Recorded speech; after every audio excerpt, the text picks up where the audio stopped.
আপুনি এটা বস্তু মন কৰিছেনে যেতিয়া আপুনি ঘৰৰ বাহিৰত ওলাই যায় আপুনি দেখিব মানুহৰ হাতে হাতে মোবাইল প্ৰত্যেকেই নিজৰ মোবাইলক লৈ ব্যস্ত বাছত গৈছে মোবাইল চাইছে ট্ৰেইনত গৈছে মোবাইল চাইছে অফিসত কাৰোবাক অপেক্ষা কৰিছে মোবাইল চাইছে ফ্ৰী আছে মোবাইল চাইছে মানে মোবাইলতে মানুহৰ জীৱন ব্যস্ত কি চাই মোবাইলত হোৱাটছআপ ফেসবুক ইনষ্টাগ্ৰাম ইউটিউব নহলে গুগল আচ্ছা এইবিলাক বস্তুৰ পৰা এজন ব্যক্তিৰ কিমানখিনি লাভ হৈছে কিমানখিনি জ্ঞান পাইছে মই ভাবো আমি মাত্ৰ চাইছো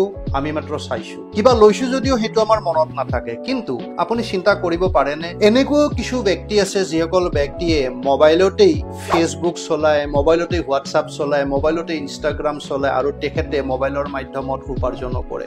মই নিজেই কৰি আছো মোৰ লগত ঢেৰ ব্যক্তিয়ে কৰি আছে আমি এনেকুৱা কিছু কন্টেন্ট বনাও যত আমাক মানুহে চাই আপুনিতো বেলেগক চাই আছে আপোনাৰ ভাল নালাগিবনে কাইলৈ যদি আপোনাক কোনোবাই চাই তাৰ কাৰণে এখন প্লেটফৰ্মৰ প্ৰয়োজন আৰু সেই প্লেটফৰ্মখন হ'ব লাগিব চাৰিওফালৰ পৰা অত্যাধুনিক যিখন প্লেটফৰ্মৰ মাধ্যমত আপুনি যদি সোশ্যাল মিডিয়া ইউজ কৰে আপোনাৰ ঘৰলৈকে ইনকাম আহিব পাৰে যদি আপুনি জানিব বিচাৰে কেনেকুৱা প্লেটফৰ্ম কেনেকৈ হ'ব পাৰে আপুনি যোগাযোগ কৰি চাব পাৰে মোবাইল যেতিয়া আপুনি চলায় মোবাইল যেতিয়া সমাজত অধিক সংখ্যক ব্যক্তিয়ে চলায় যেতিয়া প্ৰত্যেকেই ইনফৰমেশ্যন পাব সকলোৰে ঘৰত পইচা আহিব হাঁহি আনন্দ হ'ব টেনচন দূৰ হ'ব গতিকে এবাৰ যোগাযোগ কৰিব বুলি মই আশা ৰাখিছো ধন্যবাদ